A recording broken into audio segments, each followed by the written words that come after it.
So we are out in the RV, and Tony is about to do the epoxy pour on the countertop. So do you want to explain this here process? Yeah, so it's not exactly a pour.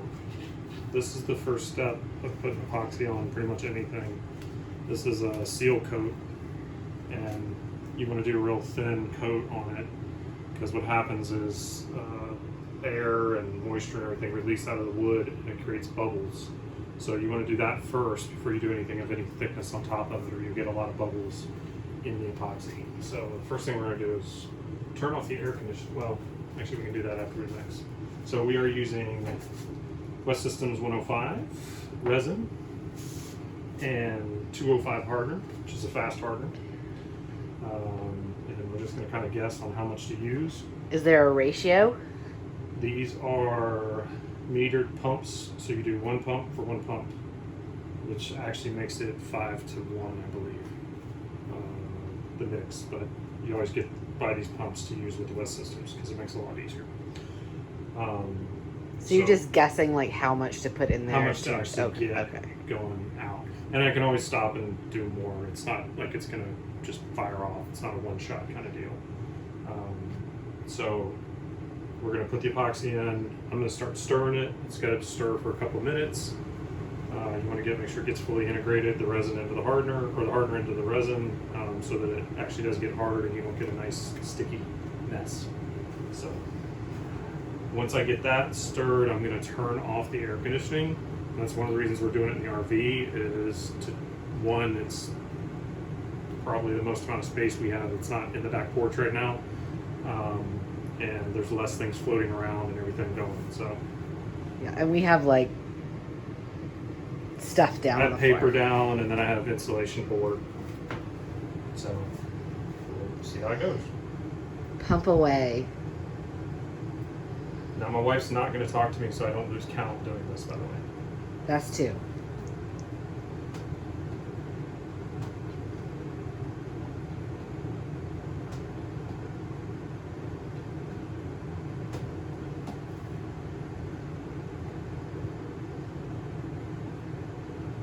So I do let the resin go up kind of slow all the way, because I've had that problem before. It's 3, 4, that was 5, right? Yep. 6, 7, 8, 10. So is this one of those products that heats up? It is. It's so it works on a exothermic reaction. Do your words. The bigger batch you do, the higher heat it gets. And this is a fast hardener. West Systems has a couple of different hardeners. One of them's a clear hardener, but you like the look of the amber stuff that's on the wood. So I do. I think it brings out the. And I already had it. And you already had it. The kind of, it just kind of makes it a little bit more golden, so it's not quite so white, if that makes sense. So yeah, I like the kind of like golden color, amber color I put to it. So if you are doing a tabletop pour, I would follow the directions that it comes with. It seems like most of the, I don't know too much about the tabletop high build epoxy. We may do that on here after this. It seems like that's a 1-to-1 ratio, and it's not probably nearly as hot as they call it. So this will burn you once it starts firing off, and it could easily catch something on fire if you keep it in a large quantity. So if you want to work with it a longer time, you put it in like a paint pan to spread it out, because the less dense the container is, the longer it'll last without firing off. But hopefully we won't be doing this too long. And then I'm kind of paranoid.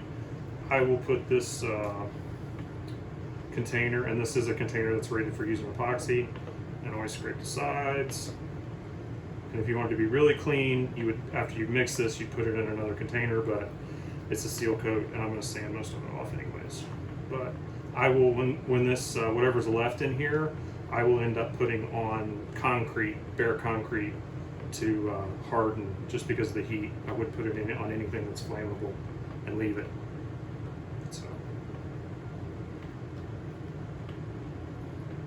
So are you gonna pour this, or are you gonna brush I'm it going to on? pour some of it on and try using a spreader. But I also have some foam brushes to do the edges. I'm going to try to keep as much in. Can you feel the heat on that thing? Yeah, I feel a lot of it. It's not fired off too much yet. Ooh, it does feel warm. Yeah. So I've hit it with my temp guns, like smaller mixes, and they were up to like 180, 190 degrees. Mm.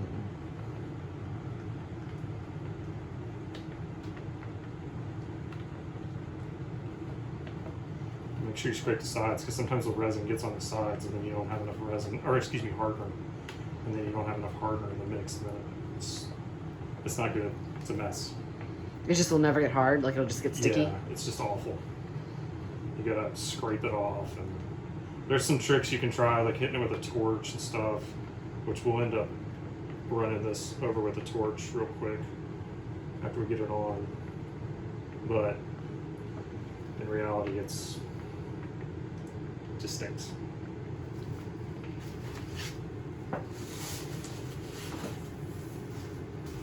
Let me know if I can help you. And Nope, I'm just gonna turn off the air.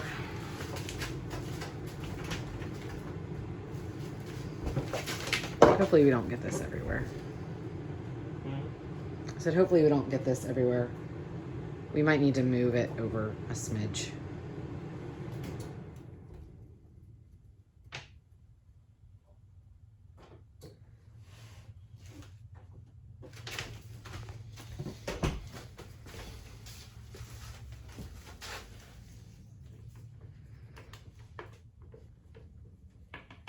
So your enemy is bubbles, which you can see there's a lot of them. I know I've seen some guys with most of those will come out. I've seen some guys actually hit their pot with a torch. But again, this is a seal coat. I'm gonna hit it with a torch anyway, so.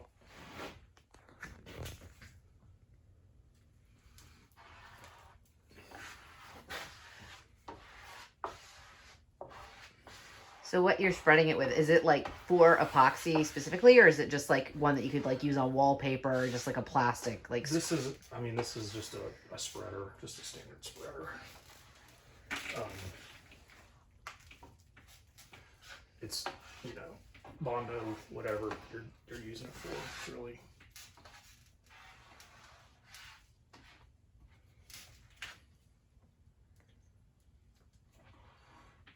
I'm trying to not get too much in one area, because that'd just be a waste. Plus, so is there like a thickness that you're trying to get, like, or is it just no, you're I'm just not trying to trying to cover really it? build any thickness at all here. I just want to get coverage.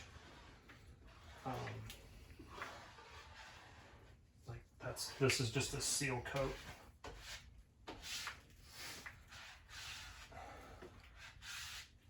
And how fast do you need to work? Like, is it going to dry pretty quick? Like, do you need to kind of be speedy about it? Yeah, you don't want to mess around with it, because I mean, like, especially when you got it in like a big pot like this, I just didn't feel like getting something else dirty. Like I can feel it getting hotter in my hands, and the hotter it gets, the less you can work with it, except when you hit it with a torch, which is kind of weird. It just flows a little better. So yeah, I mean, you don't want to dilly-dally, because then you're ending up, especially if you're trying to spread it around. Like, will it dry too fast on you, or Well, I want it is to it dry more too just the fast. heat? It's just like you might just ruin the batch. Oh, So gotcha. one thing I did do is put these 2x4s. I put packing tape on. You can see how.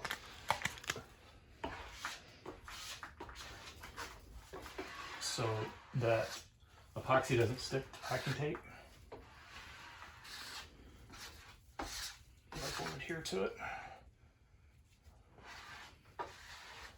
Well, it will, but you can just peel it off.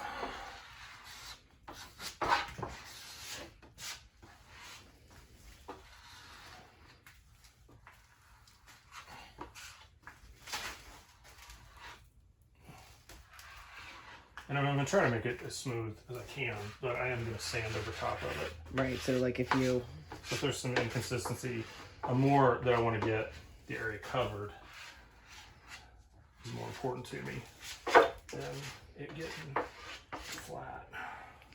Yeah, and the color that's on there right now is basically the color that it will be, like it'll dry to, just so you can see how much it's like bringing out the graining in the wood, which I love the graining in this wood. I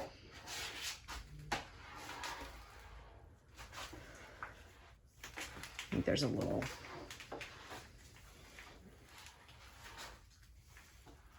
bit in the middle. Mm-hmm. Like right. Yeah. See it? Okay. I just wanted to make sure you saw that big. Yeah, right there. You got it. So there's a lot of different ways to put it on. West System makes a foam roller that probably would have been pretty good for this, but I didn't have time to go to West Marine? West Systems. Oh, West Systems. Different companies. And it's... But this is primarily used like for boats, This right? is primarily a marine product, correct? And that's what it's designed for, and that's what probably the majority of people use it for. But they make I don't know. There's a lot more epoxy makers now than there used to be. It seems like, at least that are in the consumer market. Like when I first started working on boats, not professionally, just my own, like it seemed like West Systems was like the only epoxy that anybody ever knew about. Now there's a lot of them out there, it seems like. So one thing with your tools, if you're not used to working with epoxy, don't put them on anything you ever want to get them off of. They'll be stuck. Because you're not getting them off once done. But there is packing tape on that, so you can get that on. And it normally won't stick to that plastic, or if it is, you can just peel it off. So once this is on, how long does it need to dry before you go back and sand it? So if you're going to sand it like I'm doing, which is, you need to do it you need to give it, depending on the weather, probably about 24 hours. But if you do that and you let it set, you have another issue to deal with called amine. I think I'm saying that right. I never really knew how to say it. AMINE blush, which is really not a big deal as long as you realize that it's going to happen and you deal with it. So what that is when it cures, it leaves a waxy, when the epoxy cures, it will depends on the temperature, lots of times how bad it is, it will leave a waxy layer on top of the cured epoxy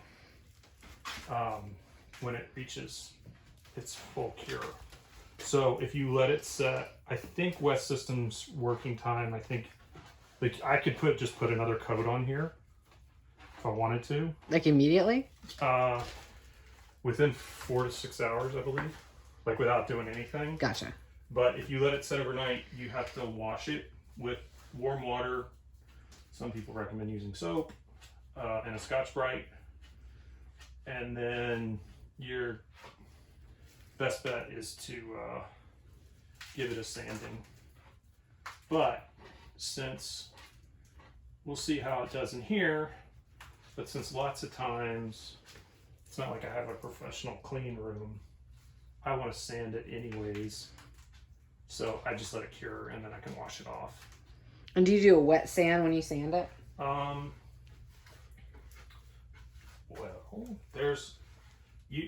no, not for the initial sand. You just you clean the amine blush off, and then you can just sand it. Like I'll just use my orbital sander to do it. With like 220 or higher than that? Depends.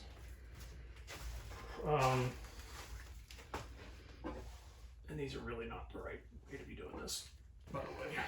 These cheap brushes.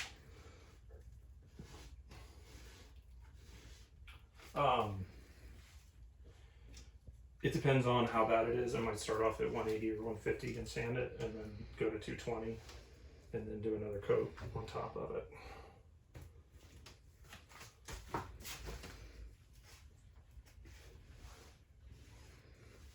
So this is kind of called what's called tipping, which is just kind of helps to smooth some of the roughs out. You just kind of lightly drag the brush. Kind of like doing like a final, like a brush stroke. Yeah. See, like that's pretty. Just trying to like get it to flow out a little bit. Although we're gonna do the next step here that I think. Yeah. See, that is now I can't stick my brush in there. Hold on, can I go in? Yeah. So like. You see it's gelled up already, so that means it's done. And you want to touch the bottom of that? Woo, it's hot. Yes, it is. So we're going to put this on top of this paint can we have here. Now the fun part. Don't burn the RV down, please. I've done so much painting. All right. Watch. Yeah. So, and why are we doing this? And what is the purpose of this? So the heat, you can do this with a heat gun, you can do it in a blow dryer, or you can do it with fire.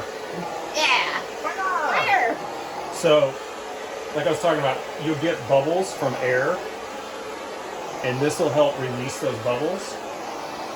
And it's really just kind of and also, I think it seems like it like kind of levels out the epoxy, like, which on a seal coat it's not that thick, but when I get thicker coats, it just seems to help it flow a little better.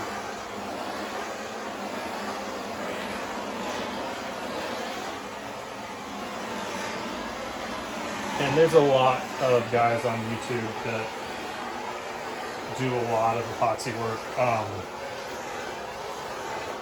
There's a YouTube channel called Boatworks Today that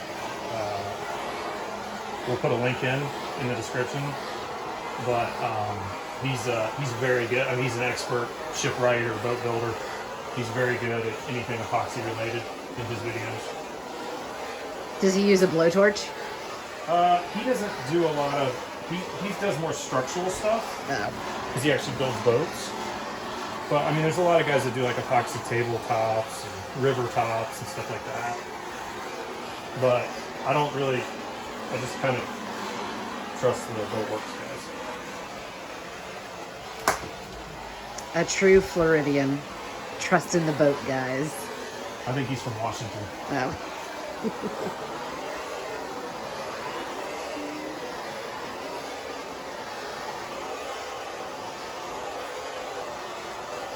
And like, when you do this, is there anything that you kind of, like, is it just like a feel thing? Like you just go until the spirit tells you to stop, or like, how do you know when you're? Yeah, see, like I went a little too long on that one. Yeah, I saw it a little. Yeah. So I'm gonna finish this for a second and then we'll talk.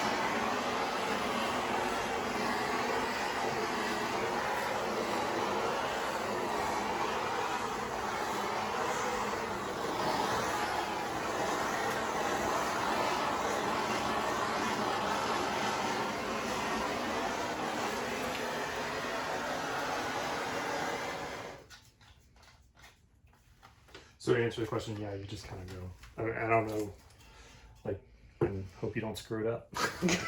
Or set the RV on fire. Or set something on fire.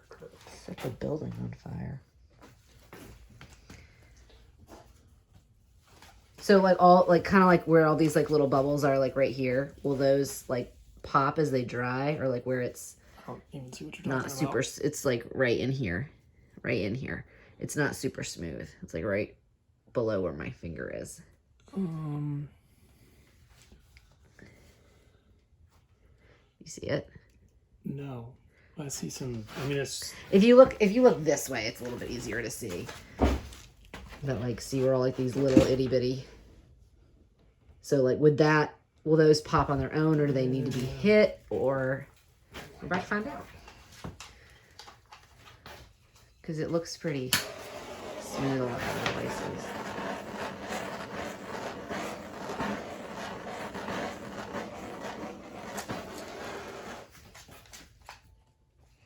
I mean, I know you're gonna do another coat, but Right.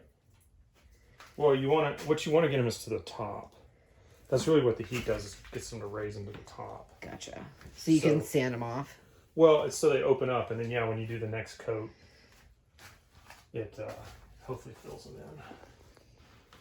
in. And it's the thicker coats you do, the more bubbles you get trapped. That would make sense.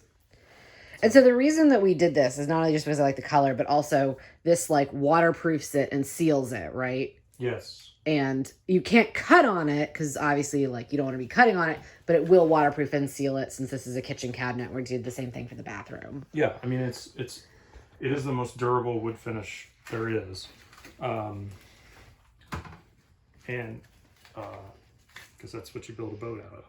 Right. And you don't have to like, whereas like granite that you have to like reseal or other things, you don't have to reseal this, correct? So the only thing that this doesn't do well with is UV light. Oh yeah, we talked about that. But tell them about that. So epoxy is not good with UV light. So if you're doing something outside, so you would put a top coat on this, and so probably what I'm going to do with this is after I sand it, put the other coat on and then sand it again. I think what I'm going to put on it is a wax oil mix that you put on like butcher blocks, and that'll just make it look real nice and help fill it in and give it just a little bit of shine. That will not protect from UVs. If I was doing something that I thought was really going to get a lot of UV light, you put a varnish on it, like a spar varnish, which is what you use on like boats, marine environments. Gotcha. So that, you put 3 coats of that on top of it and you'll be in pretty good shape. Okay, but this is just going to be inside and there's just like... Yeah, and there's windows that will have covers on them at some point. Yeah. Maybe I've ordered it. I just got to go pick them up and get them cut. So yeah, so we're pretty much done with this tonight, right? We're just going to like... Yeah, I just want to sit and then I'll take it outside tomorrow maybe, depending on how we do, and sand it and then maybe get another coat on tomorrow night. Woo! Progress! What? All right. Any parting thoughts or anything else we haven't covered in this epoxy?